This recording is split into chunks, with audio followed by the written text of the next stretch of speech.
여러분 반갑습니다. 서목사의 말씀 창고의 서목사입니다. 오늘도 함께 말씀을 나누는 여러분들을 사랑하고 축복합니다. 좋아요와 구독을 눌러주세요. 여러분과 함께 더 많은 말씀들을 나누기 원합니다. 오늘은 예레미야 32장 36절에서 44절 말씀입니다.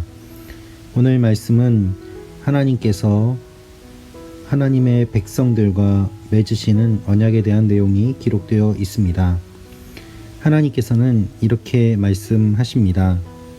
그러므로 이제 그것이 칼과 기근과 전염병으로 바벨론 왕의 손에 주어질 것이다 라고 너희들이 말하는 이 성읍에 대해 이스라엘의 하나님 여호와께서 말씀하셨다. 여러분, 하나님께서 이스라엘 백성들에게 다시 한번 말씀하십니다. 하나님의 말씀은 무엇입니까? 하나님의 말씀은 약속의 말씀입니다. 하나님이 지금 이렇게 말씀하십니다. 보라, 내 노여움과 분노와 큰 격분으로 내가 그들을 쫓아냈던 모든 땅에서 내가 그들을 모을 것이다. 내가 그들을 이곳으로 돌아오게 하고 그들을 안전하게 살게 할 것이다. 하나님께서 바벨론의 포로로 잡혀갈 것을 말씀하시는데 그 말씀하시는 내용 가운데 무엇을 말씀하십니까? 그것은 바로 모든 땅에서 하나님이 그들을 모을 것이라고 말씀하십니다. 돌아오게 할 것이라고는 말씀입니다. 바벨론의 포로로 잡혀가지만 그들은 결국 돌아오게 됩니다. 그래서 그들은 내 백성이 되고 나는 그들의 하나님이 될 것이다 라고 말씀하시는 것입니다. 여러분, 하나님께서 징계하시는 것은 징벌의 목적이 아니라 회복이 목적이라고 말씀드렸습니다. 하나님께서는 다시 한번 이와 같은 내용을 반복해서 말씀하고 계십니다. 하나님이 백성이 되고 하나님이 그들의 하나님이 된다고 말씀하시는 것입니다.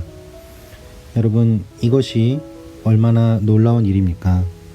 신앙에 있어서 가장 중요한 것은 무엇일까요? 신앙에 있어서 중요한 것은 바로 관계입니다. 하나님과 우리와의 관계가 신앙에 있어서 핵심입니다. 그래서 하나님께서 우리에게 찾아오셔서 말씀하시는 내용들이 중요한 이유는 이 대화를 통해서 하나님과 우리와의 관계를 다시 한번 확인할 수 있기 때문입니다. 하나님은 백성들에게 말씀하십니다. 그들은 내 백성이 되고 나는 그들의 하나님이 될 것이다. 이스라엘 백성들이 죄악을 저질러서 바벨론의 포로로 끌려가게 됩니다. 그러나 그 시기가 끝나고 나면, 분노의 시기가 끝나고 포로의 시기가 끝나게 되면 하나님이 그들의 하나님이 되신다고 말씀하십니다. 여러분, 우리의 삶에 있어서 어려운 일들이 일어납니다. 때로는 하나님께서 우리를 시험하신다고 생각이 들기도 합니다. 그러나 그렇지 않습니다. 대부분 우리가 겪게 되는 고통은 다 우리의 죄악 때문이고 하나님께서 우리를 죽이기 위하여 심판하시는 것이 아니라 우리를 가르치시기 위하여 회복하시기 위하여 심판을 하시는 것이기 때문입니다. 그 목적이 무엇입니까? 하나님께서 주시는 심판의 목적이 바로 하나님의 백성이 되는 것입니다. 그리고 하나님이 우리의 하나님이 되는 것이죠. 하나님의 백성이 되면은 어떠한 일이 일어납니까? 하나님이 말씀하시는 것처럼 이러한 일들이 일어납니다. 내가 그들에게 한 마음과 한 길을 주어 그들이 자기와 자기 자손들의 복을 위하여 나를 항상 경외하게 할 것이다. 하나님과 언약을 맺어서 항상 하나님을 경외하게 할 것이라고 주님께서 말씀하십니다.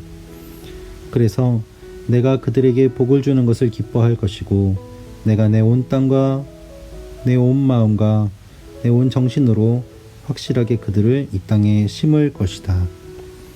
하나님은 심는다고 말씀하십니다. 하나님은 심으시는 하나님이십니다. 그래서 심고 난 것이 바로 열매를 맺지는 못하지만 시간이 지날수록 뿌리를 깊게 내리고 또한 성장하면서 흔들림이 없는 것처럼 하나님은 우리의 마음 속에 하나님의 마음과 하나님의 정신을 심어주시고 또한 그들을 하나님이 약속하신 땅에 심게 하십니다. 여러분, 무엇을 심으면 그것이 어느 정도 자랄 때까지 시간이 필요하고 돌봄이 필요합니다. 우리의 믿음도 마찬가지입니다. 우리의 믿음이 흔들리지 않도록 우리는 하나님 앞에 우리의 믿음이 뿌리 내릴 때까지 우리를 도와주는 공동체가 있어야 하는 것입니다. 하나님께서 재앙을 내리신 것처럼 약속한 복도 모두 그렇게 내릴 것이라고 말씀하십니다. 지금 하나님의 말씀은 무엇입니까? 43절입니다. 황폐해 사람이나 동물이 없고 갈대아 사람들의 손에 주어졌다 하며 너희들이 말하는 이 땅에서 밭이 매매될 것이다. 70년 뒤에 포로 생활이 끝나고 돌아온 이후 그들이 하나님 앞에 다시 한번 회복될 것을 이야기하고 계십니다. 여러분, 지금 눈에 보이는 것은 황폐한 땅입니다. 동물이 없습니다. 그리고 갈대아 사람들의 손에 주어졌습니다. 지금 황폐하고 아무것도 없고 갈대아 사람들의 손에 주어진 이 땅이 하나님의 말씀에 의해서 매매되는 일들이 일어나면서 다시 한번 회복되고 돌아올 날들을 주님이 말씀하시는 것입니다. 그래서 이 일들에 대해 주님이 증인을 세우시면서 이 일이 반드시 이루어질 것을 말씀하십니다. 매매 증서의 서명에 봉인하고 증인을 세울 것이다. 이는 내가 그들을 포로 생활에서 돌아오게 할 것이기 때문이다. 지금 우리 눈에는 아무것도 보이지 않습니다. 그러나 하나님의 회복의 약속이 분명히 주어졌기 때문에 보이지 않는 것을 우리는 눈으로 보는 것입니다. 그렇기 때문에 믿음은 바라는 것들의 실상이요 보지 못하는 것들의 증거가 되는 것이죠. 여러분, 하나님이 여러분의 삶 가운데 주시는 약속이 있습니다. 우리에게 주시는 약속이 있습니다. 반드시 회복이 될 것입니다. 반드시 하나님이 보여주시는 일들이 일어날 것입니다. 그 일들을 기대하며 하나님 앞에 나아가는 여러분과 제가 되기를 원합니다. 하나님이 주시는 복을 받아 기쁨을 누리는 일들이 반드시 일어납니다. 기도하겠습니다. 아버지 하나님, 주님께서 우리 가운데 함께 하심을 기대하고 그 소망을 품으며 포로의 시기가 빨리 지나기를 원합니다.